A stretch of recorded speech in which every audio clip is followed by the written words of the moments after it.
bienvenidos a otra charla del Grupo de Interés en Medicina Interna de la Universidad Nacional de Colombia. Mi nombre es Oscar Julián Velasco y junto a mis compañeros Andrea Carolina Turca y Sergio Andrés Soto, revisaremos este tema del enfoque del dolor torácico.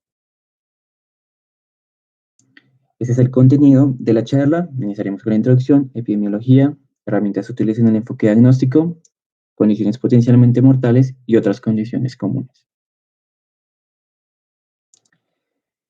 Primero, definiremos lo que es el dolor torácico.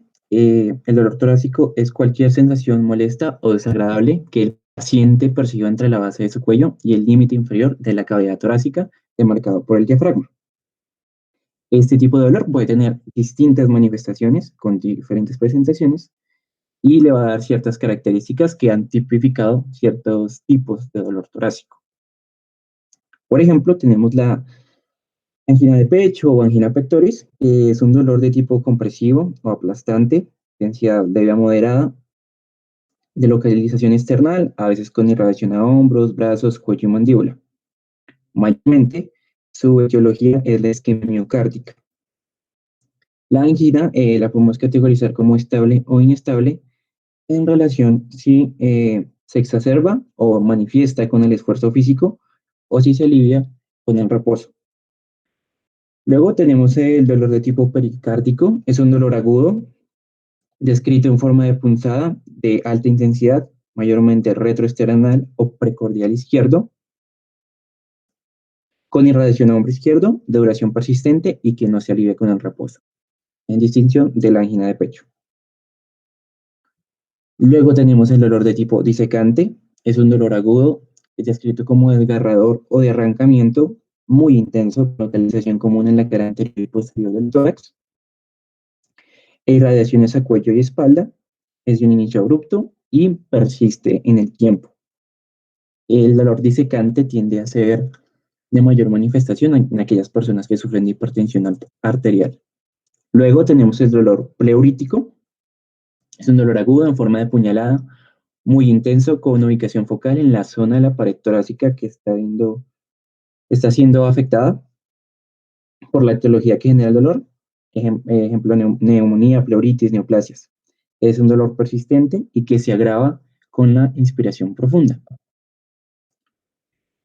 Luego tenemos el dolor por reflujo. Este dolor imita las características de la angina pectoris, pero puede ser de tipo quemante, de una intensidad leve a elevada, con una ubicación principalmente retroesternal y una irradiación que prima hacia la espalda. El dolor suele presentarse tras la ingesta de comidas, al flexionar la cintura o al yacer boca abajo. Como vimos, son esas tres condiciones súper importantes: la temporalidad, los agravantes y los factores que alivian, muy determinantes para categorizar el tipo de dolor. Ahora revisaremos la epidemiología. A datos publicados en el 2021, 7.6 millones de visitas anuales a los departamentos de emergencias de los Estados Unidos son por dolor torácico. Esto lo convierte en la segunda causa más común de asistencia al servicio. En cuanto a las causas de dicho dolor torácico, pero en unidades de atención ambulatoria, el 50% respectan a causas musculoesqueléticas, el 20% gastrointestinales, el 10% angina estable, el 5% causas pulmonares, el 2 al 4% a una isquemia miocárdica aguda y el 11% a otras causas variopintas que estaremos revisando. En cuanto a información disponible sobre epidemiología en nuestro país, encontramos un estudio del dolor torácico agudo en una unidad de atención de Medellín, donde se analizaron 231 historias clínicas con pacientes en edades promedio de los 20 a los 50 años, mayormente pacientes de sexo femenino, donde también la mayor etiología, en este caso, es una causa musculoesquelética, que es la costocondritis. Y dentro de las categorizaciones del dolor, lo más común es que fuera de inicio súbito, localización precordial, un desencadenante en la actividad física y de tipo opresivo. Ahora, revisaremos algunas herramientas útiles en el enfoque diagnóstico. Para el enfoque diagnóstico, Determinamos a través de la lectura que el abordaje recomendado para un paciente que se presente con dolor torácico es, en inicio, partir de descartar 6 etiologías potencialmente mortales y luego avanzar con las otras condiciones. Entonces, lo primordial a la hora de realizar la historia clínica del paciente es, uno, evaluar el dolor y hacer una descripción completa de este. La aparición, el timing, o sea, la duración de los dos episodios de dolor, las características, si es opresivo, quemante, punzante, su intensidad, su localización, su radiación, qué lo atenúa y qué lo provoca. Determinar si es un dolor agudo crónico, cómo se encuentra el paciente entre los episodios, es decir, el estado interepisódico, y si ya ha tenido consulta, evaluación, diagnóstico o exámenes relacionados a ese mismo cuadro y cómo ha venido evolucionando desde ese servicio. También dentro del desarrollo de la historia clínica hay unos ciertos antecedentes patológicos de relevancia, es decir, una serie de entidades comunes que están presentes en personas que se presentan por dolor torácico o que podrían debutar con dichas enfermedades. Por ejemplo, indagar diagnósticos o antecedentes patológicos de falla cardíaca, estenosis valvular, enfermedades infecciosas cardíacas, episodios de arritmia. En el campo pulmonar, si han habido infecciones recientes del tracto respiratorio o el historial de ciertos procesos neoplásicos. También indagar la presencia de enfermedades osteomusculares, trastornos psiquiátricos y alguna enfermedad del tracto gastrointestinal. Muy importante, categorizar el riesgo que tiene el paciente. Más adelante indicaremos cuáles son esos factores de riesgo. Enfocar la revisión de sistemas a signos guía, como lo son las náuseas, la diaforesis, el vómito, la disnea, las palpitaciones, el síncope, la fiebre y el edema, pues ciertos pacientes no tienen las manifestaciones clásicas y estos pueden ayudarnos a ir por ciertas patologías. Y por último, tener en cuenta durante el examen físico que los órganos torácicos comparten vías aferentes del sistema nervioso y por ende se pueden superponer síntomas, al igual que puede existir dolor referido. Es decir, puede existir dolor torácico por manifestaciones o enfermedades que estén por fuera de este, como en el abdomen. Vamos a también revisar rápidamente aquellos estudios auxiliares que son de importancia en el diagnóstico de la etiología del dolor torácico, principalmente el electrocardiograma. Las guías de la AHA y del American College of Cardiology recomiendan un electrocardiograma estándar de 12 derivaciones para evaluar el dolor torácico en sospecha de síndrome coronario agudo. Aunque la sensibilidad propia del electrocardiograma para, por ejemplo, el infarto agudo del miocardio es baja, cuando los resultados son normales, existe una muy baja incidencia de este proceso. Y de todos modos, si el paciente se mantiene sintomático o el primer electrocardiograma no es adecuado, este se puede repetir sin ningún problema.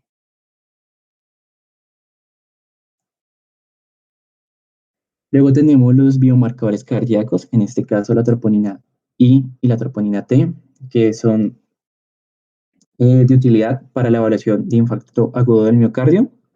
Estas se elevan tras 3 horas, alcanzan picos tras 12 horas y persisten elevados por 7 a 10 días. Son inclusive halladas en personas con angina inestable. Recomendaba la lectura que, aunque es de bastante utilidad en este diagnóstico, un único set de biomarcadores en la mayoría de los casos no puede descartar inmediatamente el infarto agudo del miocardio. Solo daba la excepción de que esto ocurría cuando el paciente tenía síntomas por más de 2 horas y el valor inicial de la troponina de alta sensibilidad estaba debajo de los 6 nanogramos por litro.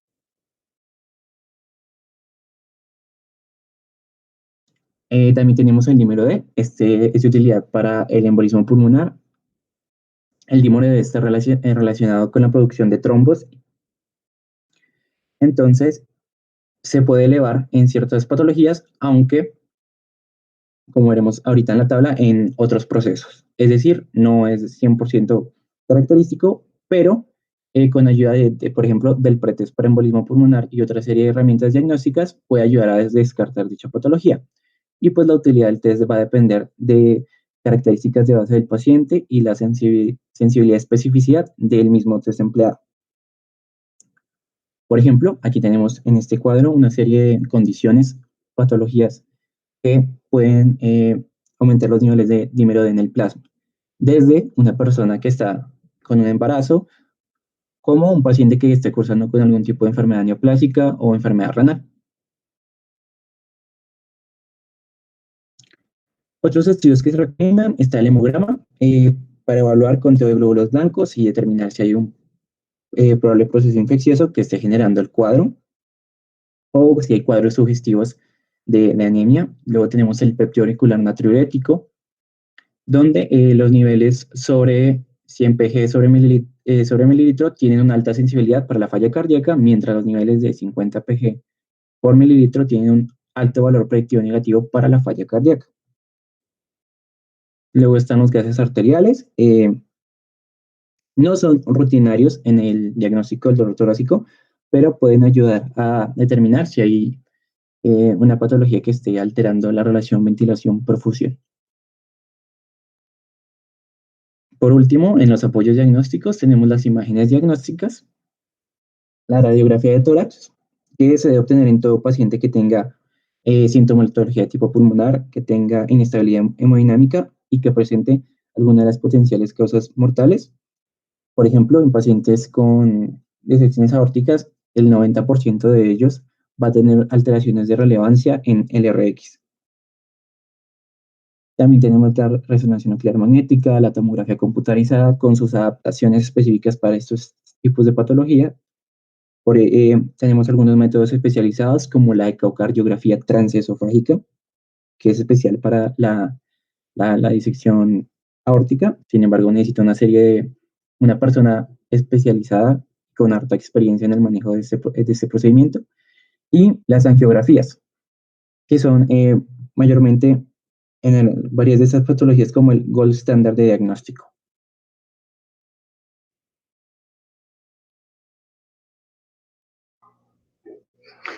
Bueno, ahora vamos a hablar de esas condiciones que son potencialmente mortales y que nos van a interesar especialmente en un servicio de urgencias. Entonces, pues es muy importante, me parece repetir que el papel del médico dentro de este servicio va a ser descartar inicialmente estas 6 condiciones que vamos a ver y así pues ya después poder pensar en un diagnóstico alternativo. Entonces, lo que vamos a hacer a continuación es con las herramientas que nos acaba de presentar Julián, la historia clínica, el examen físico y esos exámenes complementarios a arrojar ciertos elementos que nos pueden ayudar a orientar el diagnóstico en cada una de estas 6 etiologías. En cuanto a los exámenes complementarios, y como pues veremos más adelante, es importante decir que van a ser dos los que van a tener, digamos, mayor utilidad y mayor relevancia en este abordaje, y son el electrocardiograma y la radiografía de tórax. Ya posteriormente, dependiendo de cómo estemos orientando el diagnóstico, vamos a poder pensar en otros. Siguiente, por favor. Entonces, la primera causa o etiología que vamos a abordar es el síndrome coronario agudo. Entonces, pues, ¿por qué es importante hablar? Yo creo que pues, todos estamos relacionados con lo grave o lo importante que es este síndrome, y es que, por ejemplo, en países desarrollados la enfermedad coronaria pues es la principal causa de muerte, y tiene una tasa de mortalidad a 28 días que puede llegar al 10%. Entonces, digamos que siempre representa una carga importante para el sistema de salud y para la mortalidad. Y esto pues teniendo en cuenta que es un dato de países desarrollados, y por ejemplo en Colombia, que no es un país, digamos, desarrollado, estas tasas de mortalidad pueden ser incluso mayores. Sin embargo, pues hay que decir que menos del 15 al 30% de los pacientes que llegan a urgencias con un dolor torácico y que pues no hayan tenido una causa traumática evidente, van a presentar un síndrome coronario. Entonces, digamos, si bien estas causas potencialmente mortales no son las más comunes que llegan a urgencias, sí, digamos, por su gravedad representan algo en lo que, como dijimos, tenemos que pensar siempre. Siguiente, por favor. Entonces, lo que vamos a buscar en la anamnesis, con todos los datos que uno le busca a los síntomas, que son la aparición, la localización, la intensidad, las características, la irradiación y los síntomas asociados, que nos va a dar el síndrome coronario. Entonces, la aparición pues, es, digamos, relativamente variable. Se dice que es de minutos a horas, pero incluso pueden existir pacientes que pueden presentar o consultar después de un día o varios. Y en cuanto al comienzo, pues este va a ser gradual, no va a ser algo tan súbito, sino que va a ser, digamos, progresivo y el paciente pues va a referirlo así. En cuanto a la localización, el dolor que se presenta en el síndrome coronario pues va a ser típicamente retroesternal. Esto pues quiere decir básicamente que es justo detrás del esternón.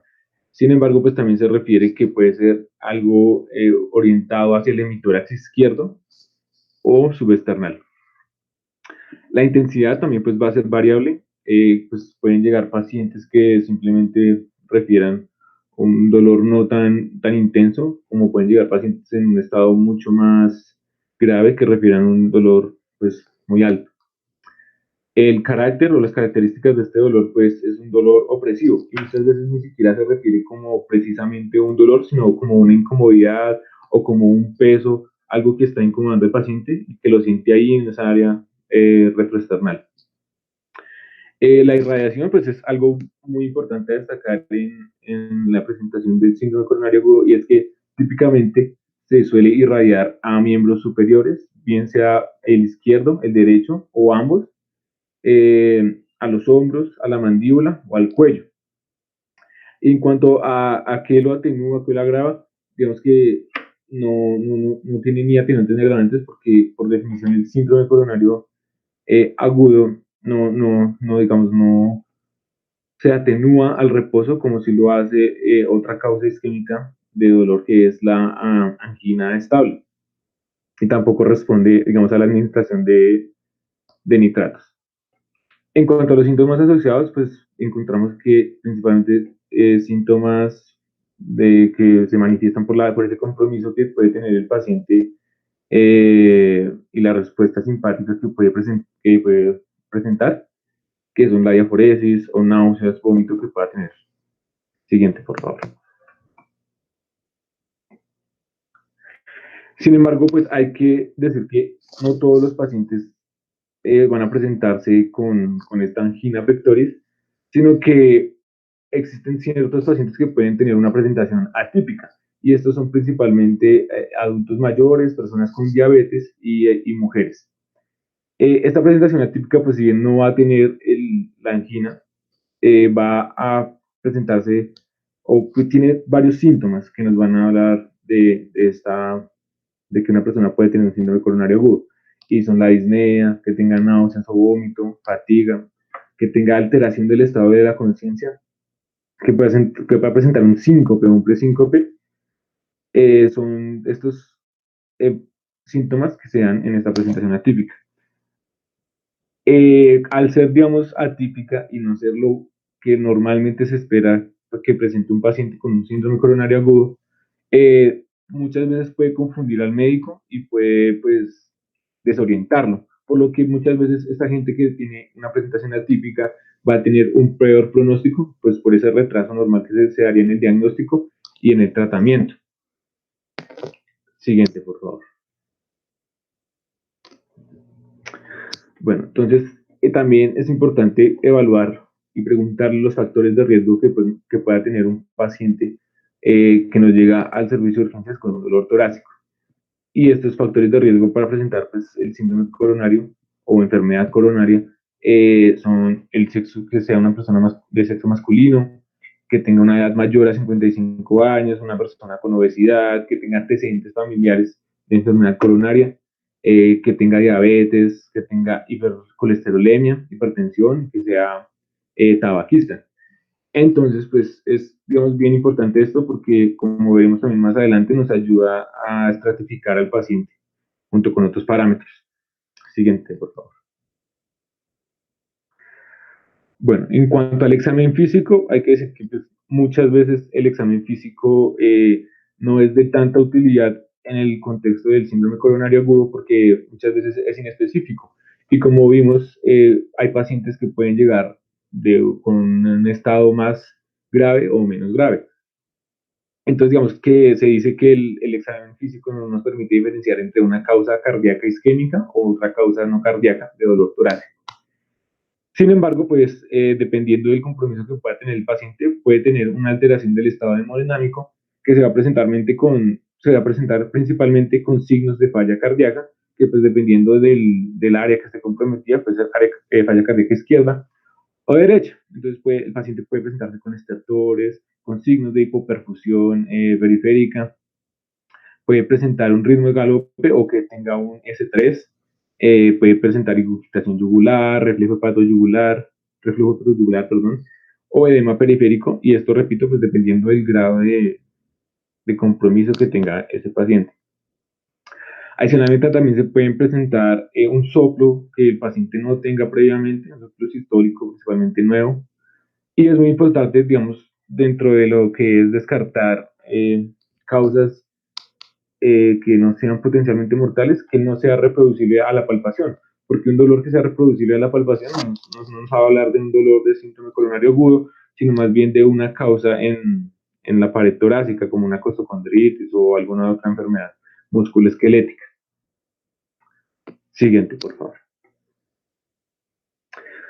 Bueno, en cuanto a los estudios auxiliares, como dijimos, pues siempre en el contexto del dolor torácico en urgencias, pues vamos a pedir dos principalmente, que es el electrocardiograma de 12 derivaciones y la radiografía de tórax. Entonces, en cuanto al electrocardiograma, como se dijo también, las guías de la American College of Cardiology y de la American Heart Association sugieren que el electrocardiograma, debe obtenerse e interpretarse idealmente en los primeros 10 minutos que la persona consulte a urgencias por el dolor torácico. Y importante resaltar que si el primer electrocardiograma no es diagnóstico, no nos es, digamos, claro, pero el paciente continúa con la sintomatología, con la angina, con esos disnea o estertores, etcétera, y la sospecha clínica que tenemos para el síndrome coronario agudo sigue siendo alta, pues podemos repetirlo. Y es importante también que muchas veces los pacientes no es la primera vez que presentan ese episodio y ya pueden tener electrocardiogramas o otros estudios previos que nos pueden confirmar si lo que estamos viendo es algo nuevo o es que el paciente ya tenía algo de base que se le había presentado previamente. Siguiente, por favor. Bueno, entonces, los cambios que vamos a ver en el electrocardiograma son estos cuatro principalmente: el supradesnivel del segmento ST, el infradesnivel del segmento ST y la inversión de la onda T y las ondas Q patológicas. Dentro del síndrome coronario agudo, pues como sabemos, se encuentra la angina inestable y el infarto agudo con elevación del segmento ST y sin elevación del segmento ST. Entonces, estos cambios también nos pueden orientar, digamos, la clasificación en la que puede entrar el paciente, y esto a su vez nos va a orientar el tratamiento que vamos a darle al paciente. Siguiente, por favor. Entonces, en cuanto a la elevación del segmento ST, hay unos criterios bien definidos para saber cuándo debemos hablar de esto, de una elevación, y es que se da una elevación en el punto J. El punto J, pues, es esta, digamos, transición entre lo que es el complejo QRS y el segmento ST. O sea, la transición entre la onda S y la línea isoeléctrica que lleva hacia la onda T. Entonces, debe ser una elevación en el punto J en al menos dos derivaciones contiguas que sean mayores a 1 milímetro, o sea, el equivalente a 0,1 milivoltios, en todas las derivaciones excepto en B2 y en B3. En B2 y en B3 vamos a tener un punto más alto y va a variar si es hombre o mujer. Para hombres menores de 40 años, la elevación debe ser mayor a 2,5 milímetros, y para hombres menores de 40 años, mayor a 2,5 milímetros, y para hombres mayores de 40 años debe ser mayor de 2 milímetros. Y para las mujeres, pues sin importar la edad, va a ser una elevación mayor a 1,5 milímetros. Siguiente, por favor. Entonces, digamos, trazado nos muestra, pues nos señala más bien el punto J, que es esa, digamos, transición entre el complejo QRS y el segmento ST. Siguiente, por favor. Bueno, en cuanto al infradesnivel del segmento ST, también tiene, pues, digamos, un punto ya señalado que debe ser un infradesnivel mayor a 0,5 milímetros o el equivalente a 0,05 milivoltios, y la inversión de la onda T debe ser mayor a 1 milímetro o mayor a 0,1 milivoltios. Siguiente. Y pues en cuanto a la onda Q patológica, esta pues digamos tiene tres formas de definirse. La primera es que sea mayor a 1 milímetro de duración o a 0,04 segundos, que esté presente en B1 y en B3, porque recordemos que en un trazado electrocardiográfico normal, la onda Q, digamos, de B1 a B3 se presentaría como una onda positiva y no estaría presente, sino que simplemente se mete dentro de la onda R. Entonces, que esté presente en esas derivaciones, pues ya nos habla de una onda Q patológica. Y la última, y quizás la más reconocida o usada, es que la onda Q pues, represente más del 25% de toda la amplitud del complejo QRS. Y pues finalmente hay que decir que estos cambios que se presentan en el electrocardiograma, pues muchas veces también, digamos, siguen una secuencia. Entonces, digamos, primero va a aparecer ese infradesnivel de segmento ST, después va a ser esa elevación del segmento ST, posteriormente la inversión de la onda T, y digamos, esta onda Q patológica ya nos puede hablar de un proceso más, digamos, de más larga evolución, no tan agudo, porque sería lo último que el último cambio que podría presentar el electrocardiograma, por lo que también nos podría hablar de no el evento que estemos estudiando, sino de eventos pasados que pueda haber presentado el paciente. Siguiente, por favor.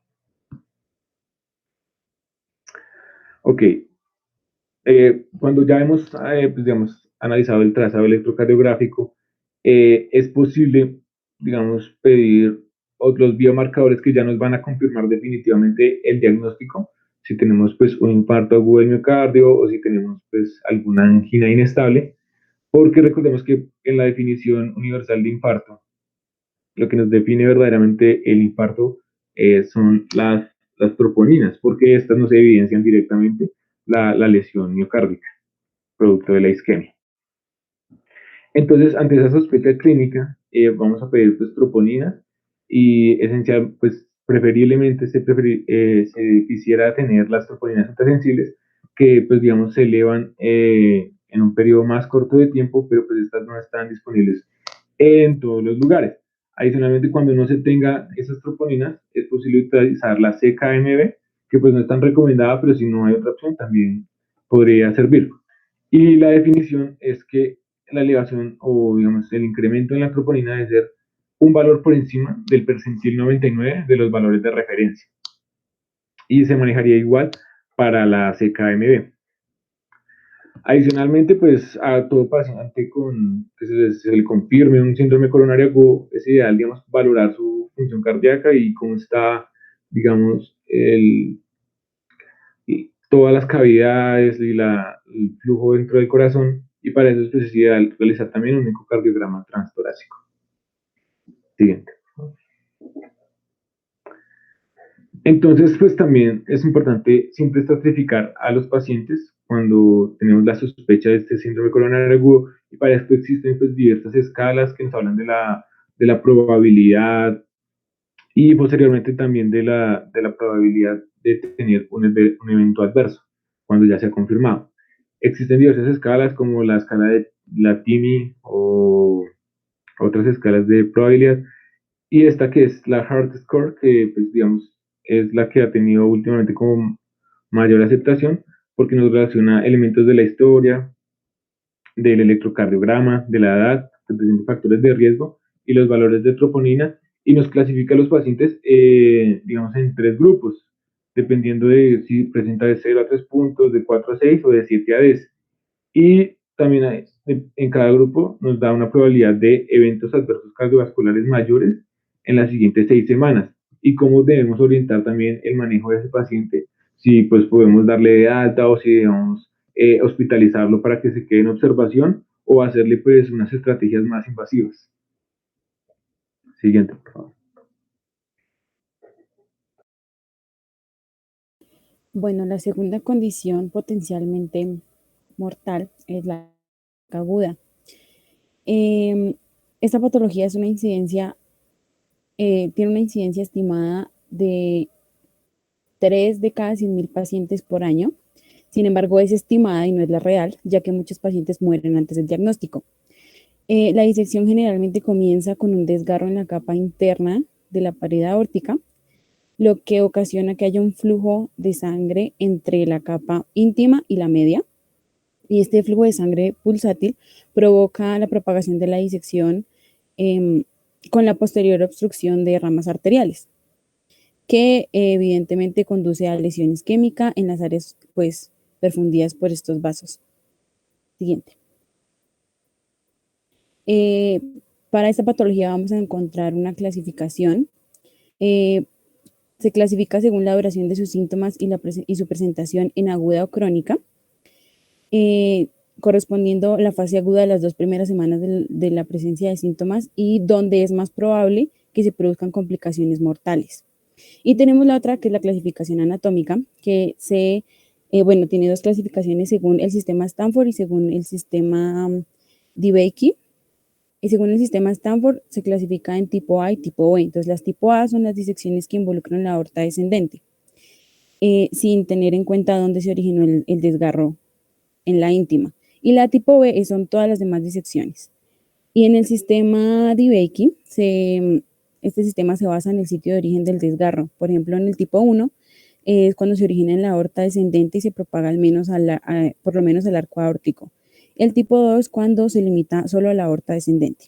El tipo 3 cuando se origina en la aorta descendente y se extiende distal o proximalmente, pero no pasa a la arteria subclavia izquierda. Siguiente. Para el enfoque diagnóstico en este caso, pues esta patología tiene ciertos signos muy representativos. Por ejemplo, va a ser un dolor de tipo abrupto, de aparición abrupta. Puede ser dolor torácico, abdominal o interescapular. Ocurre con mayor frecuencia en el tórax, pero pues puede migrar e irradiarse a las zonas ya mencionadas, dependiendo de la parte de la aorta que esté afectada y la extensión de la disección. Es un dolor de carácter agudo, de tipo desgarrante, con intensidad severa, y a veces se refieren a él como si el paciente siente como si le atravesaran una espada. La disección aórtica tiene una amplia gama de posibles síntomas asociados, pues dependiendo de las ramas arteriales que estén involucradas. Por ejemplo, se puede encontrar frialdad en las extremidades, palidez, diaforesis, síncope, alteraciones neurológicas o incluso como la paraplegia, alteración del estado mental, síndrome de Horner, o incluso se pueden presentar el síndrome coronario agudo cuando la disección involucra las arterias coronarias. Siguiente. Dentro de los factores de riesgo encontramos que pues esta patología se presenta con mayor frecuencia en pacientes con hipertensión sistémica, más si esa hipertensión sistémica no está controlada, en pacientes con aterosclerosis, con un aneurisma aórtico preexistente, y en individuos jóvenes se puede presentar cuando hay anomalías conocidas de la válvula aórtica, como una válvula aórtica bicúspide o una coartación aórtica. Y también puede aparecer en enfermedades genéticas, por ejemplo, el síndrome de Turner, el síndrome de Marfan, el síndrome de Ehlers-Danlos y otros síndromes genéticos. También en afecciones inflamatorias o infecciosas, por ejemplo, la arteritis de células gigantes. Y también están otros factores de riesgo como el sexo. Por ejemplo, los hombres tienen casi el doble incidencia de esta patología que las mujeres. La edad se presenta en edades de los 60 a los 80 años. También el consumo de sustancias psicoactivas, en específico la cocaína. También se puede presentar en embarazo y en deportistas o personas que realicen levantamiento de pesas de alta intensidad. Siguiente. Bueno, para el enfoque en el examen físico de esta patología, entonces vamos a encontrar ciertos signos, como es el déficit de perfusión. Entre esos incluye el déficit de pulso, que puede ser ausencia en una extremidad proximal o ausencia de pulso carotidio. Hay una diferencia de presión arterial sistólica, de una diferencia mayor de 20 milímetros de mercurio entre el brazo derecho y el brazo izquierdo. Vamos a encontrar un déficit neurológico focal, se puede encontrar un soplo diastólico aórtico decreciente y pues las cifras tensionales pueden arrojar cifras bajas, hipotensión y con esto acompañado de síncope o shock en la presentación inicial. Sin embargo, los hallazgos de esta patología pueden estar ausentes, o sea, no se descartan. Siguiente. Para los estudios auxiliares, pues aquí nos vamos a ayudar de la puntuación de riesgo de detección de disección aórtica, que es, esta puntuación nos sirve para evaluar a los pacientes en función de la presencia de una o más de 3 categorías de hallazgos. Las categorías son condiciones de alto riesgo, como puede ser la enfermedad genética, característica del dolor de riesgo, como es el tipo abrupto y desgarrante. Y la tercera categoría son riesgos de alto riesgo al examen físico, como los que acabo de sin ayudar del electrocardiograma, que es en realidad este examen, este paraclínico es muy variable, puede estar completamente normal o puede presentar una elevación del segmento de ST si la disección involucra el origen es en una arteria coronaria. También tenemos la radiografía de tórax, en donde vamos a evidenciar un ensanchamiento aórtico o mediastínico. Entonces, el rol del médico que es de urgencias, pues, es buscar estos hallazgos radiográficos y relacionarlos con la anamnesis y el examen físico y sospechar del paciente que pueda estar cursando con una disección aórtica. Sin embargo, hay varias modalidades para diagnosticar esta patología de alta sensibilidad, incluida la tomografía computarizada, la resonancia magnética y la ecocardiografía transesofágica. Siguiente. Entonces ahí vemos una tomografía axial computarizada donde se ve ahí a la derecha, donde está la flechita, cómo se ve la disección aórtica en este caso. Siguiente. Bueno, en cuanto a estudios de laboratorio, vamos a hacer una combinación de dímero D junto con la puntuación de riesgo de detección de disección aórtica, pero en realidad esto se usa para descartar la disección aórtica. Entonces, el dímero D pues, es una herramienta de detección útil para identificar a aquellos pacientes que no presentan la patología y utiliza un límite de 500 nanogramos por mililitro. Entonces, un nivel por debajo de este valor es altamente predictivo para excluir esta disección, excluir esta patología. Sí.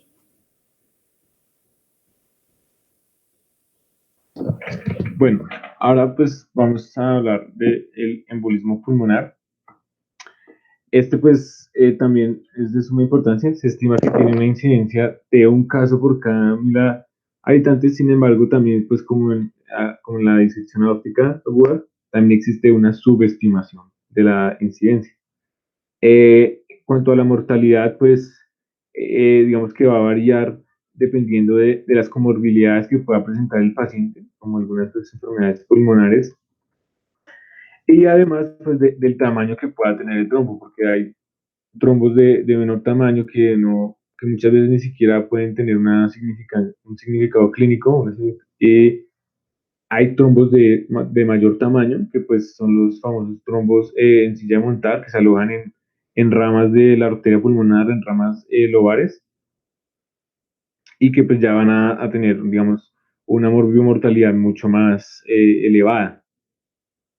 Entonces, es importante que el diagnóstico y el manejo temprano reducen esa mortalidad que puede tener asociada. Por eso es muy importante también siempre descartar en un paciente que llegue con dolor torácico este embolismo pulmonar.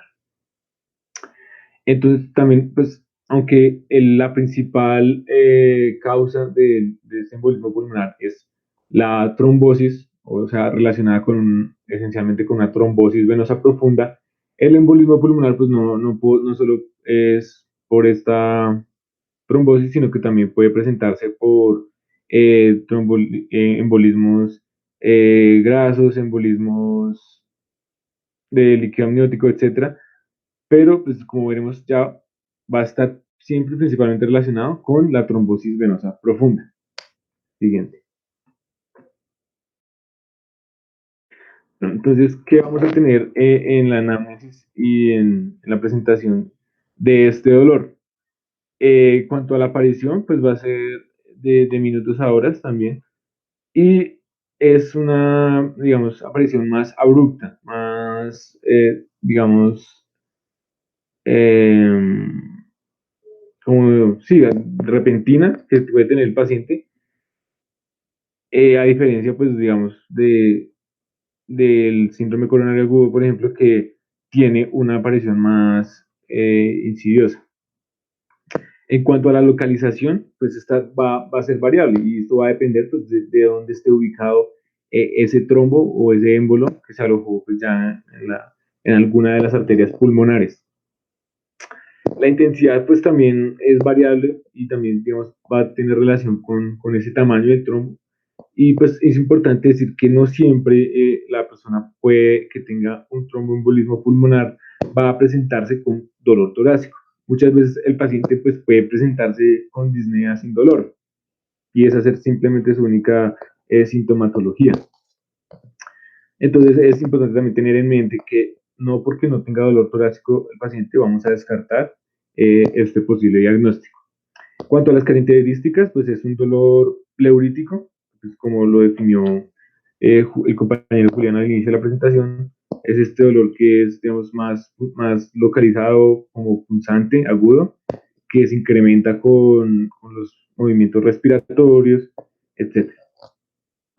En cuanto a la radiación, pues en el embolismo pulmonar no hay una radiación como típica o un patrón de radiación. En cuanto a los atenuantes o agravantes, el atenuante, pues como ya lo dije, es la inspiración profunda o los movimientos respiratorios.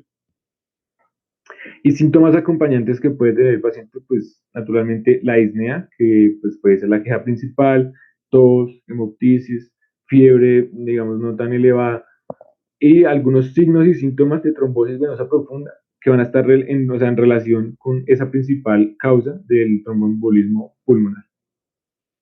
Siguiente, por favor.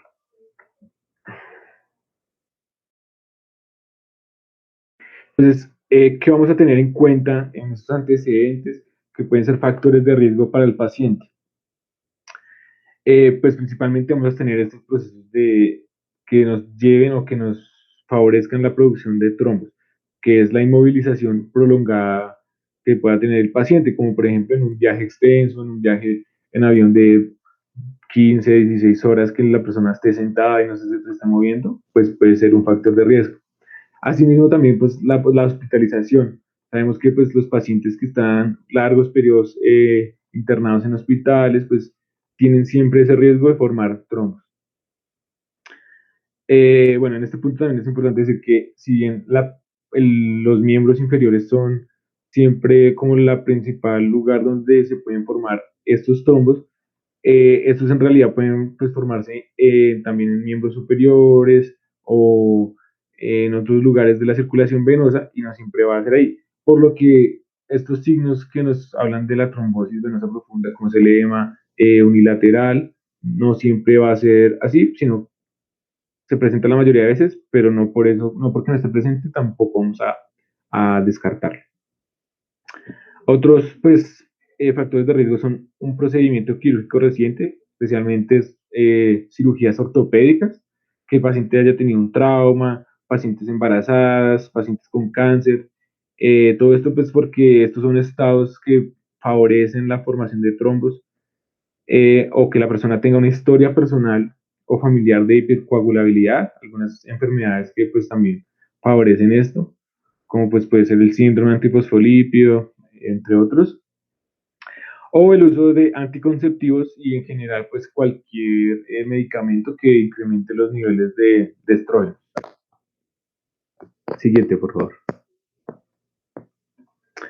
Bueno, entonces en el examen físico lo que podemos encontrar pues es asociado a estos síntomas respiratorios que puede tener el paciente, la hipoxemia o dificultad respiratoria. El paciente puede venir con tirajes intercostales, otros tirajes o aleteo nasal, etc. Esos signos que nos hablan de la dificultad respiratoria.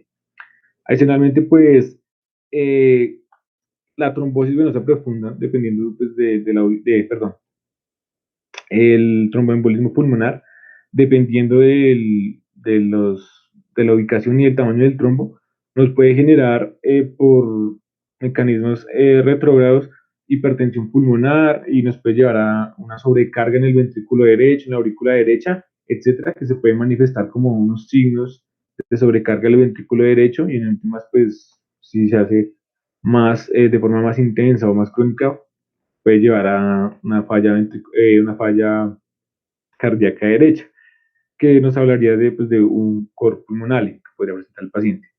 Entonces podemos tener también signos de sobrecarga del ventrículo derecho, que serían pues como la ingurgitación yugular o edemas periféricos, etcétera, el reflujo también hepatoyugular. Y también, pues, cuando pensamos en la trombosis venosa profunda, podemos tener ese edema asimétrico en extremidades, que pues es típico, pero pues no se presenta siempre que tengamos trombosis venosa profunda. Siguiente, por favor. Entonces, en esta imagen podemos observar esta ingurgitación yugular, pues, yo creo que más que evidente que tiene este paciente, que pues ya nos hablaría, como sabemos, de un aumento en la presión de las cámaras derechas, que pues, por mecanismos retrógrados se manifiesta así. Siguiente, por favor. Entonces, cuando pensamos en esa trombosis venosa profunda que se puede presentar en los miembros inferiores principalmente, también pensamos en este edema asimétrico, que sea doloroso, que esté así eritematoso, etcétera, pues pensamos siempre en trombosis venosa profunda. Siguiente, por favor.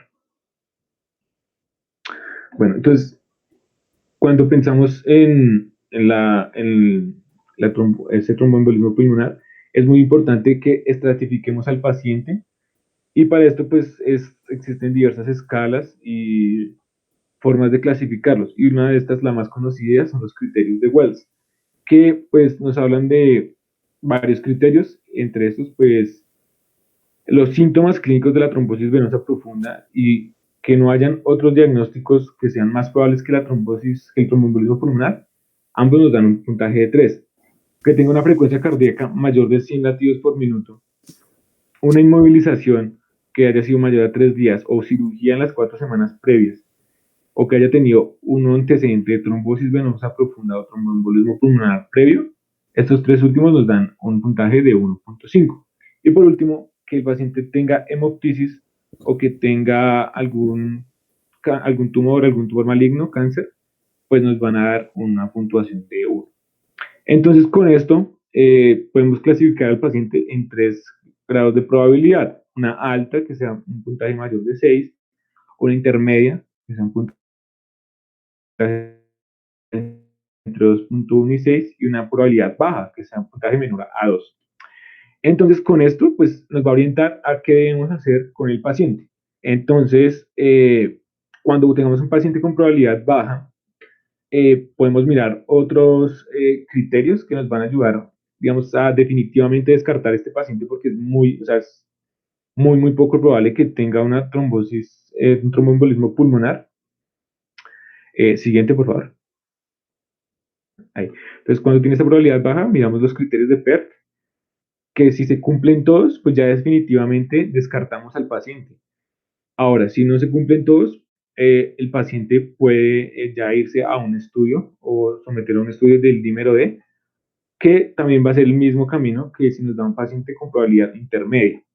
Entonces, si el dímero D nos es positivo con un corte en 500 nanogramos por decilitro, pues superior, ya vamos a pasarlo a buscar definitivamente el diagnóstico con el angiotac pulmonar pero si el dímero D pues, nos es negativo, descartamos al paciente. Ahora, si la probabilidad es alta, también así como lo vamos a seguir con una angiografía pulmonar con tomografía computarizada. Entonces, digamos, de esta forma estos criterios nos pueden ayudar a orientar cómo vamos a buscar y cómo vamos a estudiar a un paciente que sospechamos con un tromboembolismo pulmonar. Siguiente, por favor. En cuanto a los estudios auxiliares que podemos utilizar en el contexto de este tromboembolismo pulmonar, el electrocardiograma, pues digamos, no es específico, o sea, no es, por lo general, sí va a tener unas alteraciones, o sea, las alteraciones son comunes, pero no son específicas. Entonces, digamos que no tiene un valor tan alto, pero sí pues, nos puede ayudar en ocasiones. Lo que más se va a presentar es una taquicardia sinusal. Hay otro patrón descrito que es el S1Q3-T3, que ya lo veremos más adelante, ya lo explicaremos mejor, pero sin embargo este tampoco es sensible ni específico. Otros hallazgos que se pueden encontrar en el electrocardiograma son la desviación del eje hacia la derecha, un bloqueo de rama derecha, una P pulmonar, una fibrilación auricular. Este patrón C1Q3T3, S1Q3T3, perdón, nos habla de esa sobrecarga que puede estar presentando el ventrículo derecho, así como la P pulmonar, pues como sabemos también nos habla de ese, digamos, crecimiento o sobrecarga que puede estar teniendo la aurícula derecha. Siguiente, por favor.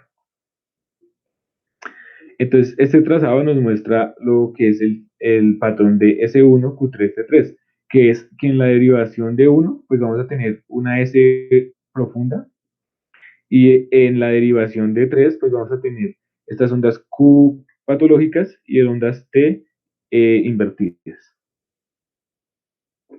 Siguiente, por favor. En cuanto a la radiografía de tórax, también, pues, digamos que no tiene, digamos, una utilidad tan marcada, sino que, pues, dado que la mayoría de los pacientes van a tener una radiografía normal o con unos cambios que, pues, en realidad no son específicos para lo que estamos pensando en el contexto del tromboembolismo pulmonar. Por lo que, pues, ya con lo anterior podemos deducir que la gran mayoría de pacientes, pues, no va a ser, digamos, el tromboembolismo pulmonar es muchas veces complicado de llegar a él y de pensarlo y de diagnosticarlo, pero pues sí, yo creo que si somos juiciosos con lo que hemos señalado, de alguna forma podemos siempre estar también pensando en esto, dependiendo del contexto del paciente, y no darlo digamos, por visto, o no ignorarlo. Entonces, en la radiografía también se pueden presentar ciertas alteraciones como atelectasias, un hemidiafragma que se encuentre elevado o algún derrame pleural, o otras que pues son no tan frecuentes, pero que digamos sí son como que se describen como clásicamente en estos eventos. Siguiente, por favor.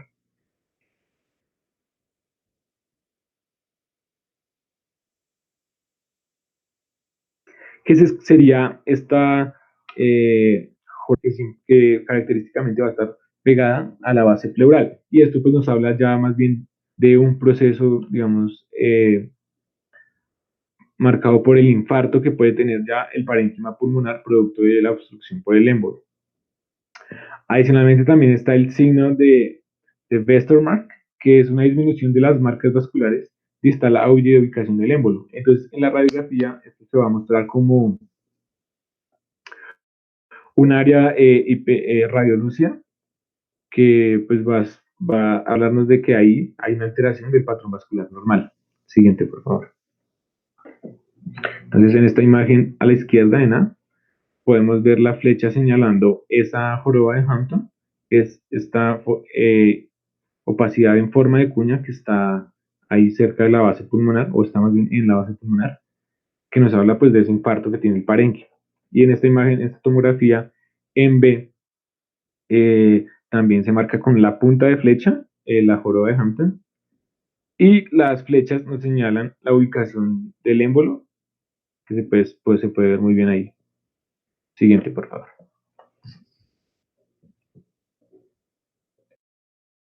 Bueno, la cuarta condición em, potencialmente mortal es el neumotórax. Entonces recordemos que el neumotórax pues es la presencia de aire en el espacio pleural porque hay un aumento en la presión intrapleural y disminuye el volumen pulmonar.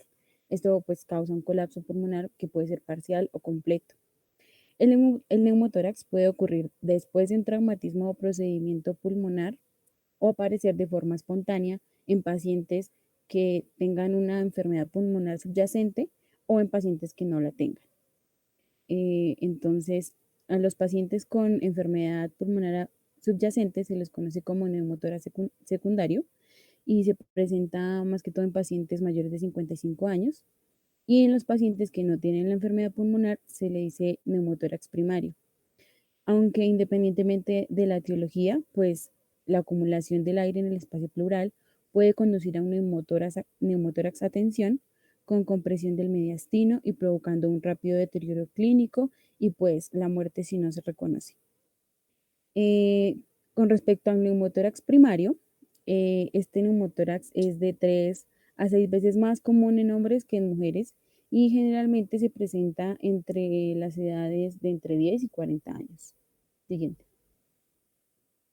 Entonces, bueno, para el enfoque diagnóstico de esta patología, vamos a ver que cuando los neumotórax son pequeños, ocasionalmente son asintomáticos, pero entonces va a tener una aparición repentina cuando el paciente esté en reposo. Va a ser un dolor torácico ipsolateral, que pues al principio puede ser agudo y pleurítico, pero con el tiempo puede volverse sordo y, o doloroso. También hay algunos síntomas acompañantes del neumotórax, entre ellos incluyen la disnea, que puede ser repentina o gradual, y, y pues según la velocidad y de desarrollo y el tamaño del neumotórax, puede haber aceleración del ritmo cardíaco, puede haber diaforesis, palidez, tos fuerte y en ocasiones con sangre, es decir, hemoptisis. Siguiente. Bueno, como factores de riesgo tenemos pues el paciente que fuma y que pues tiene un antecedente de tabaquismo, el paciente que tiene antecedentes de enfermedad pulmonar, entre ellas pues está el EPOC, la fibrosis quística, el asma, pues hace que sea más probable la aparición de un colapso pulmonar. Cuando un paciente está sometido a ventilación mecánica, eh, pues corren un mayor riesgo de padecer un neumotórax y también cuando en ocasiones previas ya han presentado un neumotórax, corren mayor riesgo pues de presentar otro. Sin embargo, hay factores genéticos y en ciertos casos, pues esta patología pues tiende a ser como hereditaria. Siguiente. Bueno, el examen físico, entonces vamos a encontrar eh, signos como pues abombamiento del lado afectado, hay una disminución de la exclusión respiratoria pues en el mismo lado, hay disminución o abolición de vibraciones vocales, eventualmente puede encontrarse un enfisema subcutáneo. A la percusión vamos a encontrar una hiperresonancia y disminución de los ruidos respiratorios en el lado que está afectado. Y a la auscultación va a haber una disminución o abolición del murmullo pulmonar y un silencio respiratorio, pero pues esto depende del nivel de colapso pulmonar. Si el neumotórax es grande, el lado afectado puede ampliarse con la tráquea y ser visiblemente desplazada hacia el lado opuesto. Y pues también cuando se presenta el neumotórax a tensión, se pueden encontrar cifras tensionales bajas o hipotensión. Siguiente. Bueno, en cuanto a estudios complementarios, eh, si realizamos una gasometría, que se puede en estos casos pues ordenar, podemos encontrar que el paciente va a estar desaturado. También a los hallazgos al el electrocardiograma no son muy específicos, pueden revelar una taquicardia sinusal o una alteración del ritmo un poquito más grave, pero pues las más frecuentes son pues escaso crecimiento de la onda R, disminución de la onda T en las derivaciones precordiales, la desviación del eje hacia la derecha y la disminución de la amplitud del complejo QRS. Sin embargo, un neumotórax a menudo pues, es diagnosticado mediante una radiografía de tórax. Se establece pues demostrando que hay una línea pleural visceral blanca en la radiografía y pues esta línea define el interfaz entre el pulmón y el aire pleural, como vemos en la imagen. Siguiente. Bueno, en cuanto a estudios de laboratorio, pues no son de mucha utilidad porque realmente el diagnóstico del neumotórax es prácticamente clínico y entonces pues va a ser útil es la radiografía de tórax. Bueno, la siguiente entidad de la que vamos a hablar es el taponamiento cardíaco. Este pues tiene un espectro de presentación y severidad amplio. Hay pacientes que pues pueden llegar con un compromiso, digamos, grave y otros con un compromiso más leve. Entonces, el compromiso pues más grave va a estar dado por ese compromiso que va a tener el corazón de llenado cardíaco, pues por esa ocupación que va a haber del espacio pericárdico, que pues digamos ya en las situaciones más graves o más catastróficas puede llevar a un shock obstructivo. Siguiente, por favor. Entonces, en el enfoque diagnóstico, lo que nos va a aparecer es lo siguiente: la aparición pues, va a ser variable, puede ser de horas a días, pues dependiendo de la etiología que pueda tener ese taponamiento cardíaco, porque pues como veremos y quizás muchas veces se asocia principalmente a la pericarditis, de la cual también pues hablaremos un poco en este apartado, pero pues la etiología del taponamiento cardíaco puede incluir trauma o el mismo síndrome coronario agudo, etcétera, u otros procesos que pueda tener también cardíacos. Bueno, en cuanto a la localización, pues va a ser también retroesternal, justo ahí en la ubicación del pericardio.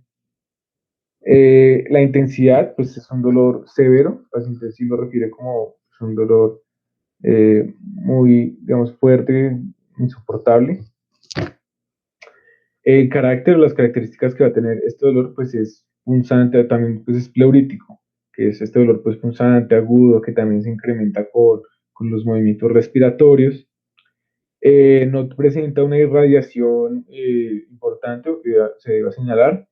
Y en cuanto a los atenuantes o agravantes, digamos que son posicionales. El taponamiento cardíaco, pues generalmente cuando la persona se encuentra en decúbito supino, se va a agravar y por el contrario, se atenúa cuando la persona se lleva a, digamos, a una posición inclinándose hacia adelante.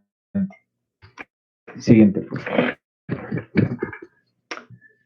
Bueno, en cuanto a los factores de riesgo para que una persona pueda presentar el taponamiento cardíaco y que, digamos, debemos intentar preguntarlos en la anamnesis, es que la persona haya tenido una intervención quirúrgica reciente, después de una cirugía cardíaca o cualquier tipo de cirugía que involucre esa área cerca al corazón, al pericardio, que la persona haya tenido un trauma, esos traumas pues también pueden llevar a taponamiento, el síndrome coronario agudo y pues digamos la pericarditis. La pericarditis también dentro de todas sus posibles causas, etiologías, no solamente la infecciosa, también la asociada a procesos autoinmunes, a procesos tumorales, a medicamentos, etcétera. Siguiente, por favor. Bueno, en cuanto al examen físico, lo que podemos encontrar tanto va a ser lo siguiente, tanto para pericarditis como el taponamiento cardíaco, podemos encontrar ese frote pericárdico, que es a la auscultación, En taponamiento podemos encontrar esos ruidos velados, pues porque el espacio pericárdico va a estar ocupado por ese líquido o por pus o sangre que nos va, digamos, a disminuir esa transmisión de los ruidos cardíacos. El pulso paradójico, que es esta disminución en la presión arterial sistólica eh, mayor a 10 milímetros de mercurio cuando se da la inspiración. Entonces, digamos, es un signo de ese taponamiento cardíaco. Y el signo de Kussmaul también relacionado con estos procesos inspiratorios, y es que pues durante la inspiración se incrementa la presión en la caja torácica y al corazón que de por sí ya no, pues dependiendo del grado de compromiso, ya no se está llenando tan bien por ese proceso obstructivo, pues va a hacer como una regurgitación, ingurgitación yugular marcada durante la inspiración. Y eso es lo que se conoce como el signo de Kussmaul. Estos últimos tres pues, son más signos que pueden estar relacionados con el posible compromiso hemodinámico que pueda tener el paciente producto de esa obstrucción que puede estar generando el taponamiento y que pues en últimas puede llevar a un shock obstructivo, que puede ser esta hipotensión, hipoperfusión y la ingurgitación yugular también. Siguiente, por favor. Bueno, entonces en el electrocardiograma que vamos a encontrar, en el taponamiento cardíaco, pues son dos cosas las que esencialmente vamos a ver, y es que puede haber una alteración en el voltaje normal que pueda tener las ondas, y lo que se conoce como eh, electrical alternance o alternancia eléctrica o pulso alternante, que está, digamos, en relación con lo que vimos anteriormente el pulso paradójico. Y pues en cuanto a la pericarditis, también hay que nombrar varias cosas importantes que se pueden presentar y se pueden evidenciar en el electrocardiograma, y es que va a muchas veces a simular ciertos patrones o ciertos hallazgos que se pueden encontrar también en el contexto del infarto agudo del miocardio o del síndrome coronario agudo. Sino que una de las diferencias más importantes es que en esta pericarditis los hallazgos son más difusos, mientras que en el síndrome coronario agudo pueden estar delimitados a ciertas derivaciones que nos hablarían de cara anterior, cara lateral, cara inferior, etc. Aquí los hallazgos van a ser en realidad más generalizados y van a tener, digamos, unas etapas como más o menos bien definidas. Y se da pues por esa depresión del segmento PR, también elevación del segmento ST e inversión de la onda T. Siguiente, por favor. Entonces, en cuanto al taponamiento pericárdico, esta es la alternancia eléctrica, o la electrical alternance, que es que vemos que entre pulso y pulso, o entre latido y latido, la forma del complejo QRS va a variar, y va a variar principalmente en la intensidad o en el voltaje. Vemos que se ve pues muy bien en la derivación B2, en B3, en B4 y en B5. Y es eso de que como entre pulso y pulso va cambiando la morfología del complejo QRS. Y esto pues se describe que se da principalmente por movimientos que puede estar teniendo el corazón hacia adelante y hacia atrás en medio de ese, digamos, espacio pericárdico que está lleno de fluido. Perdón. Siguiente, por favor. Y en cuanto a lo que se puede encontrar en la pericarditis aguda, como lo dijimos, pues hay 4 fases, en la cual en la primera se da pues esa elevación del segmento ST y la depresión del segmento PR. En la segunda se da esta normalización pues, de tanto el segmento ST como el segmento PR. Posteriormente, estas dos primeras pues pueden darse en horas a días, y ya posteriormente en la etapa 3 va a haber esta inversión de la onda T, para finalmente en la etapa 4 normalizarse nuevamente todo el trazado electrocardiográfico. Y como lo dijimos, pues estos hallazgos cuando se tratan de pericarditis generalmente van a ser difusos, no van a ser tan anatómicamente localizados como puede ser en el síndrome coronario. Siguiente, por favor.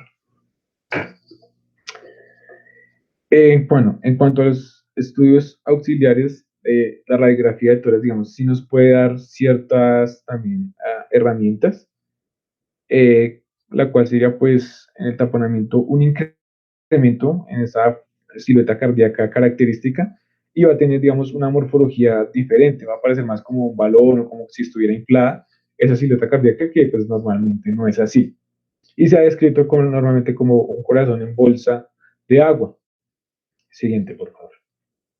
Entonces aquí podemos observar esa morfología, digamos, como característica que no es normal, de como de abombamiento y de, digamos, agrandamiento de la silueta cardíaca.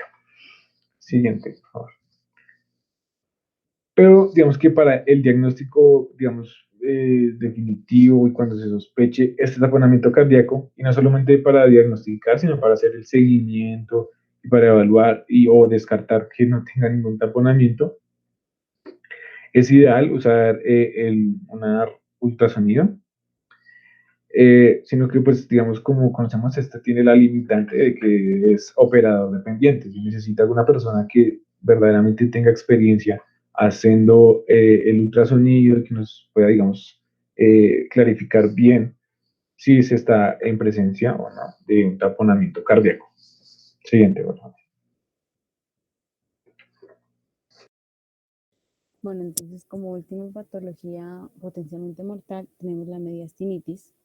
Entonces, la mediastinitis aguda, entre sus causas más comunes, incluyen pues las infecciones odontogénicas, la perforación del esófago, complicaciones iatrogénicas de una cirugía cardíaca o un procedimiento del tracto gastrointestinal superior o de las vías respiratorias. Pues el esófago puede desgarrarse pues accidentalmente durante procedimientos como una endoscopia, cuando hay vómito violento o lesiones en el tórax. Esta patología tiene una mortalidad importante que oscila entre el 14 y el 42%. Siguiente. Bueno, entonces en cuanto al enfoque diagnóstico, entonces vamos a ver también va a ser de una aparición repentina, va a tener una localización retroesternal, pero predominantemente epigástrica, va a ser de carácter ardiente, entonces el paciente manifiesta que es un dolor ardiente y puede tener irradiación hacia la zona abdominal. También podemos encontrar un historial de vómitos fuertes que pues precedan a los síntomas y en un paciente de apariencia tóxica, suscrita preocupación por la rotura del esófago y la mediastinitis. Sin embargo, en una parte significativa de los pacientes que se rompe el esófago no presentan estos antecedentes de vómito y pues presentan sintomatología variable. Dentro de los síntomas asociados, pues también encontramos la disnea, la fiebre, el escalofrío, las náuseas, el malestar general. Y pues algunos de los síntomas que se manifiestan en las personas que han tenido una cirugía recientemente, pues está la sensibilidad a la pared torácica, la supuración de dicha herida y la inestabilidad de la pared torácica. Siguiente. En cuanto a los factores de riesgo, tenemos que tener en cuenta aquellos pacientes que cumplan como con los síntomas que me acabé de mencionar y que además tengan antecedentes de una enfermedad del esófago, de diabetes mellitus, que tengan problemas del tracto gastrointestinal superior, que hayan tenido una endoscopia o una cirugía de tórax reciente. Hay que ponerle pues atención en estos casos para pues como ya lo mencioné, evitar que se complique y pues que el paciente evolucione a, a la muerte. Siguiente. Bueno, en cuanto a los estudios de laboratorio, esta patología tiene una ayuda de paraclínicos, que es un conteo sanguíneo completo, en donde vamos a encontrar pues una leucocitosis, pero sin embargo esta leucocitosis no nos indica que es una mediastinitis. Primero hay que descartar si es alguna otra etiología inflamatoria o infecciosa. como una miocarditis o pericarditis o neumonía. Y en cuanto a otros estudios auxiliares, encontramos la radiografía simple de tórax.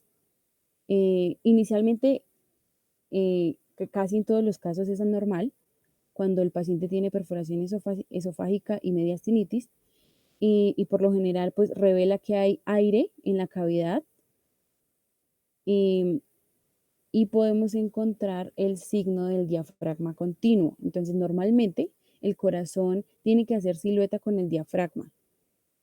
Pero en este caso, como vemos en la imagen, con las flechas rojas, nos indica que hay aire entre el diafragma y el corazón y se hace un contraste de densidades agua-aire-agua, por lo que puede verse el borde pues, de ambas estructuras y se percibe el diafragma en su totalidad. Entonces se pierde la silueta como debe ser. Sin embargo, también pues, se puede apoyar este diagnóstico con una tomografía computarizada, si es necesaria,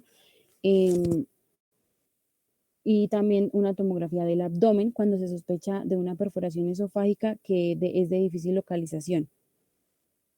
En los hallazgos que vamos a encontrar pues, en la tomografía van a ser compatibles con una perforación esofágica, entonces incluyen edema, engrosamiento de la pared esofágica, líquido en los espacios pleurales. Siguiente. Y pues también podemos encontrar,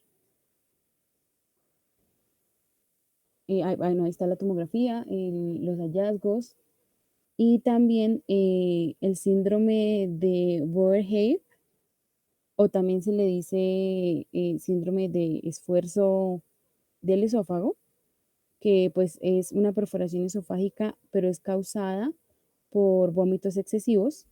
Y este síndrome pues, puede causar un neumomediastino y una mediastinitis por inflamación pues, del mediastino, sepsis y evolucionar a shock. Siguiente.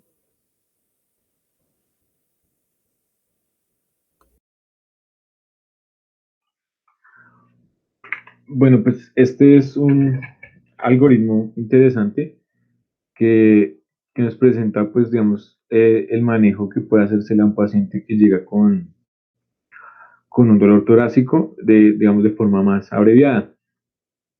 Entonces, pues, como vemos lo inicial, siempre que tenemos a un paciente, es pues, evaluar cómo están sus signos vitales, y pues inicialmente vamos a realizarle una monitoría cardíaca, una monitorización cardíaca, y a tomarle un acceso intravenoso, y ya pues a administrarle oxígeno pues, por cánula nasal si es necesario, si pues, está con una saturación menor al 90%.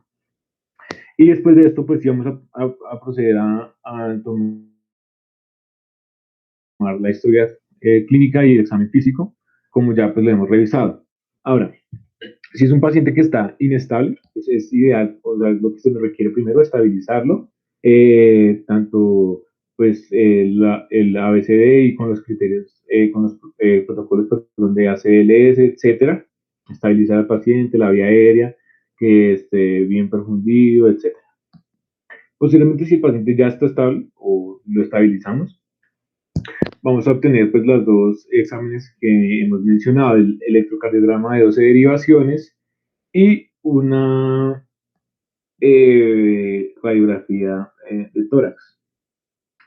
Ahora, si el paciente pues no tiene, no se sospecha o no tiene contraindicación para administrarle ácido acetilsalicílico, o si no se sospecha una disección aórtica, pues de entrada también podemos administrarle la aspirina.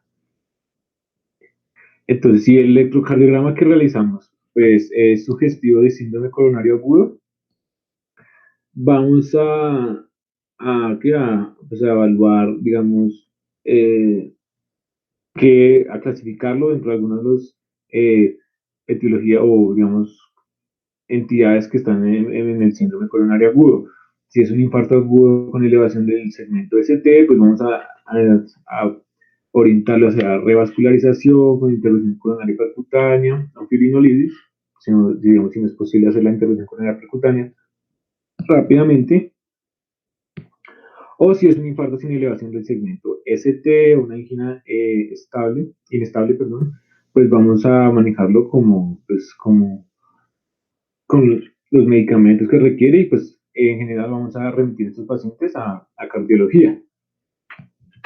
Ahora, si el electrocardiograma no fue diagnóstico sugestivo de síndrome coronario agudo, miramos la radiografía y pues si esta nos arroja algún diagnóstico, vamos pues a mirar.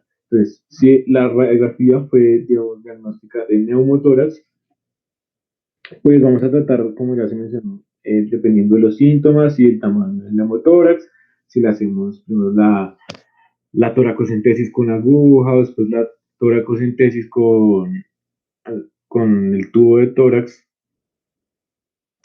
eh, etc. Bueno, y si es una radiografía que pues, nos muestra los signos característicos de la disección aguda de la aorta y además en la historia clínica y el examen físico que podemos encontrar en el paciente es sugestivo de la disección aórtica, pues vamos a orientarlo por ahí. Y es que vamos a ir inmediatamente a primero controlarle la presión al paciente. Para esto pues, se puede usar beta bloqueadores para mantenerle la presión, digamos, controlada al paciente y que no exista un riesgo mayor. Adicionalmente, pues vamos a remitir al paciente a cirugía torácica o cirugía vascular para que sea inmediatamente tratado. Y ya, pues bueno, si tenemos dudas o digamos, ya el diagnóstico confirmatorio, pues sería con las imágenes que mencionamos anteriormente, como la tomografía computarizada o la resonancia magnética o la ecocardiografía. Entonces, ahora, si la radiografía de tórax nos muestra infiltrados o, digamos, evidencia de otras patologías que no sean necesariamente potencialmente mortales, pues también nos podemos orientar por el diagnóstico y hacerle un manejo adecuado. Ahora, si esa radiografía de tórax que después de haber hecho el electrocardiograma tampoco fue diagnóstica, pues procedemos a evaluar otros marcadores y eso nos va a, digamos, a orientar de otra forma diferente. Si son marcadores pues, cardíacos, ya confirmaríamos también y orientaríamos el diagnóstico hacia el síndrome coronario agudo, pero si estos son negativos, también pues, podemos evaluar factores de riesgo presentes en el paciente y de esta forma o hacerle estudios más profundos y remitirlo por una cardiología o ya, digamos, definitivamente darle de alta. Ahora, eh, si la ecocardiografía, pues, si la radiografía tampoco fue diagnóstica, eh, el electrocardiograma, y existe la sospecha de taponamiento pericárdico, pues vamos a ver que, como se mencionó, el verdadero examen diagnóstico es el ultrasonido y vamos a orientarlo de esa forma. Siguiente.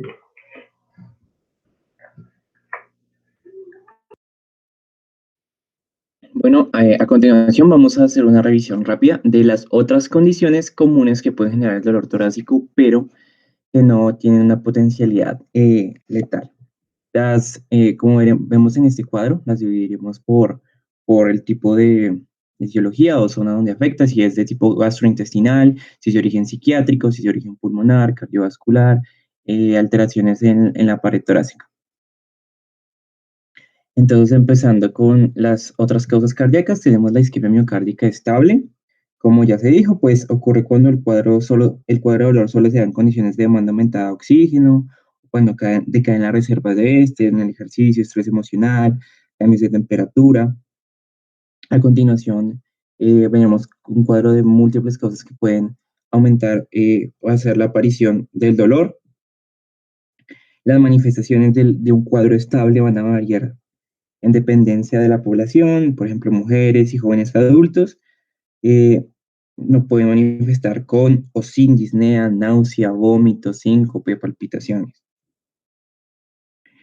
Este dolor mantiene la localización normal de un dolor anginoso y las zonas de irradiación tiende a durar de 20 a 30 minutos y eh, este se debe indagar en cualquier persona que tenga ya sea la sintomatología o los factores de riesgo que se nombraron anteriormente.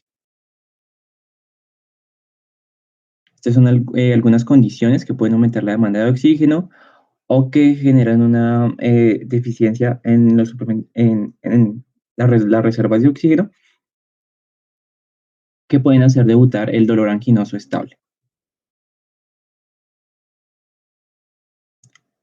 Dentro de otras patologías cardíacas que pueden generar dolor torácico, tenemos la falla cardíaca descompensada, que genera ese inconfort torácico con disnea progresiva, tos, fatiga, edema periférico, los cuadros de miopericarditis y miocarditis, las valvulopatías, ya sea una estenosis de la válvula aórtica, que esta genera un dolor de tipo anginoso, disnea al esfuerzo, intolerancia al ejercicio y episodios de síncope, o una estenosis de la válvula mitral, la cual genera muy pocas veces dolor torácico y cuando lo da generalmente se manifiesta junto a disnea del esfuerzo.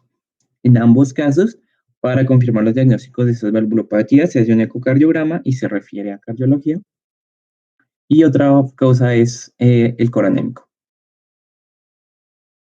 Dentro de las causas pulmonares de dolor torácico también está la neumonía. Cuando se hace dolor torácico y neumonía, el dolor es de tipo pleurítico y va acompañado de tos productiva junto a fiebre. Las neoplasias de pulmón, cuando se manifiestan con dolor torácico, este dolor tiende a ser focal en la zona donde debería estar el tumor primario. Hay tos, hay hemoptisis, hay disnea. Las exacerbaciones del asma y el EPOC pueden generar un dolor opresivo acompañado de disnea. La pleuritis, esta ya sea por procesos infecciosos, por etiología de medicamentos o por procesos autoinmunes, genera un dolor torácico junto a síntomas sistémicos como la fiebre, el rash, las artralgias, síndrome constitucional. La sarcoidosis también genera, cuando alcanza el nivel pulmonar, genera dolor torácico con tos, disnea y arritmias. Y por último tenemos los cuadros de hipertensión pulmonar que pueden generar dolor torácico acompañado de disnea al esfuerzo y episodios de síncope. Dentro de las condiciones gastrointestinales, la principal es la enfermedad por reflujo gastroesofágico. Como ya hemos dicho, este dolor va a simular el de la angina pectoris, pero va a tener variaciones en cuanto a que es una sensación quemante, va a tener una ubicación mayormente subesternal con irradiación a mandíbula, brazos, hombros y espalda, puede durar de minutos a horas, se resuelve espontáneamente o a través del uso de antiácidos y tiene una mayor presencia posterior a comidas o a situaciones con estrés emocional. El diagnóstico de esta enfermedad por reflujo gastroesofágico depende bastante de la clínica y de la respuesta que se da en estos episodios al tratamiento farmacológico. Otras causas gastrointestinales incluyen la úlcera péptica, los desórdenes de la motilidad esofágica, eh, que pueden generar un dolor persistente por una hora, también posterior a las comidas. Estas alteraciones de la motilidad esofágica no generan irradiaciones y el paciente va a quejarse de regurgitación. Las esofagitis, ya sean inducidas por medicamentos o por origen infeccioso, como citomegalovirus o candidiasis, van a generar un dolor de tipo retroesternal agudo con odinofagia. Y, por ejemplo, en específico en el caso de la esofagitis eosinofílica, va a generar un cuadro similar al de la enfermedad por reflujo gastroesofágico, pero va a distinguirse en que no hay una resolución o un alivio del dolor con el uso de los antiácidos. Otras causas gastrointestinales que pueden inducir un dolor torácico son las hernias hiatales, las colicistitis, las pancreatitis y los cólicos biliares. La causa líder de dolor torácico son las causas musculoesqueléticas y dentro de ellas la principal es el síndrome de dolor torácico musculoesquelético, que tiene una amplia rama de entidades que varían en su localización, en la manifestación del dolor, en la ubicación dentro de la pared torácica, en los factores que lo alivian o lo atenúan, y se definen como cuadros de sensibilidad torácica con o sin otros síntomas, donde la sensación es focalizada, tiende en la mayoría de casos a ubicarse en la zona inferior del tórax. Por ejemplo, el más común de los síndromes de dolor torácico musculoesqueléticos localizados es la costocondritis, que tiene un foco de dolor en la zona costoesternal o la de ubicación de las costillas bajas. ¿Cómo indagar que el dolor sea de tipo musculoesquelético? El dolor va a exacerbarse con ciertas posiciones y al examen físico el médico va a ser capaz de eh, replicar esta sensación incómoda de dolor a la palpación. Generalmente estas sensaciones pueden volver tras el tratamiento, que incluye terapia física y a veces el uso de antiinflamatorios.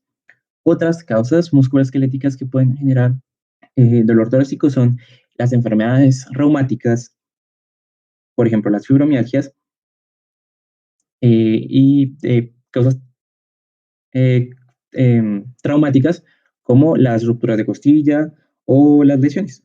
O incluso un cuadro de osteoporosis puede derivar a una fractura costal y con esto genera el dolor musculoesquelético.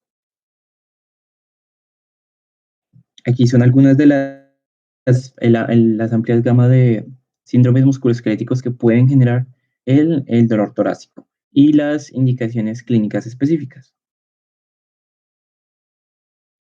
También tenemos el componente psiquiátrico, en especial el trastorno del pánico, que son episodios espontáneos de miedo abrupto que duran desde minutos a horas, que se acompañan de una somatización y dentro de esa somatización el 30% de los pacientes suele referir dolor en el tórax, dolor en el pecho, que cuando se indaga a través de la clínica tiene mínima o nula relación con enfermedades coronarias.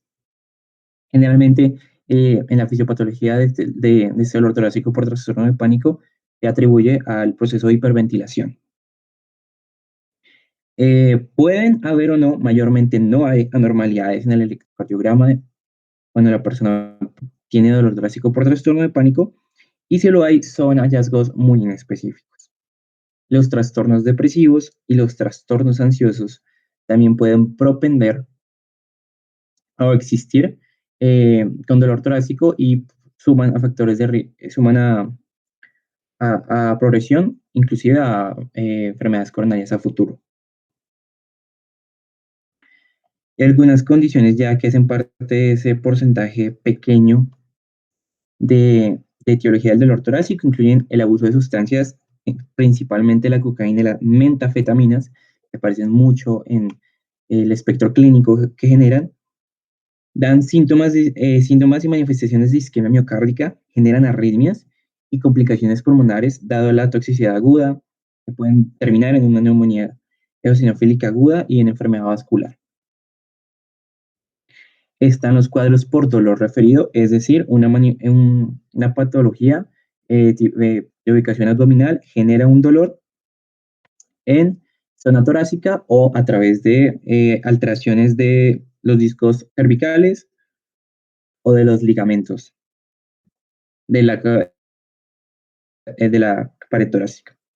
El herpes zóster en adultos, generalmente mayores de 60 años, puede generar dolor torácico acompañado obviamente del rash de 2 a 3 días. Y por último, tenemos la violencia doméstica. Estas situaciones de estrés tan fuertes eh, terminan derivando a condiciones psiquiátricas y, por ejemplo, de 1900 casos de atención primaria, el dolor torácico era uno de los signos más presentes en los casos de violencia doméstica. Bueno, y eso es todo. Muchas gracias por su atención. Bueno, agradecemos pues su atención hoy. Les recomendamos que estén pendientes de nuestro canal en YouTube. Estamos como Grupo de Interés en Medicina Interna, UNAL. Y también síganos en nuestras redes sociales para más charlas, información de más charlas, más temas y dinámicas que hacemos por las redes sociales. Gracias.